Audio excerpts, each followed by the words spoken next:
again to this episode of Speedway Soccer. Davey Shepard here. I am with Ben Wright, and we're thrilled to be joined today by Alex Maweel, midfielder for Nashville Soccer Club. You guys probably know him as the hardest working guy on the field. Alex, thanks so much for joining us today, buddy. Thanks for having me, guys. We're thrilled to do it, man. So, good start to the season here. Undefeated. That was like the topic in the Nashville news the last few days. What is the true meaning of undefeated? I don't know if you caught that on 104.5 The Zone or not. And it was just hilarious. But 4 draws and 2 wins, yes, is undefeated. And it's a very good accomplishment 6 games into the season. So we're thrilled for that. I'm sure you guys are as well. Alex, the first thing I want to ask, it seems like I always say all the time, I think you're like the prototypical Gary Smith player. What's it like to play under Gary? Have you enjoyed it? Do you think it fits your game well? Or do you think it's just one of those things that maybe looks like a narrative from the outside that isn't actually there? No, I mean, I enjoy playing for him a lot. I think I didn't really know much about him before I got traded down here. And then when I came down here, I spoke to Dax first. And really the way he summed him up is great is that he really knows what he wants. He's very clear about what he wants. He's the kind of guy who's very straight up with you, and he's really not going to beat around the bush. And I think as a player, that's really all you can ask for is someone who knows what they want and who's able to get that information across to you, so that really if you're doing the job, you're going to play, and if you're not doing the job, you're going to know it and know what you have to do differently. So yeah, I enjoy that a lot, and I think he's from last season to this season, he's kind of adapting the way he's coaching as well, and we're kind of adapting the way we're playing. So I think it's been a great experience overall.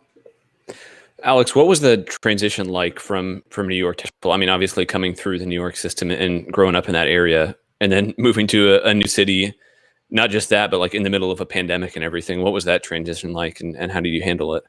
Yeah, no, I mean, it was definitely, it was sudden when it happened. I'd never been traded before, obviously, in my career, and it was just crazy how quickly things happened, especially because at that point there was like a 10-day quarantine rule.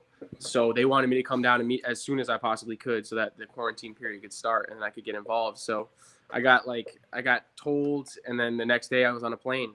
And obviously, yeah, in the pandemic, that was like my first time on really like traveling. I mean, we had traveled with in charters to go to Orlando as with Red Bull, but that was my first time like on a plane. It was just a lot of new experiences, especially during a pandemic. So it was intense, but for me, the main thing was, I left somewhere where, I had some great memories and some great times, and I love everyone there, but I think my time had come to an end there, and I was coming somewhere where I was wanted and where I was valued. And so for me, it made that transition like so much easier. And then my girlfriend came down, which was awesome. Felt like a little bit of home here, and I actually haven't looked back since. So you talked about on the field and the quarantine and flying and all of that stuff. What's it been like getting to know the city of Nashville? I mean, it seemed kind of stuff's coming back to life now. I feel like everybody, even Hani and some of those guys who were there from the very beginning, they're just now really getting to see what Nashville's like all the way about. How's that been, kind of seeing what it's like?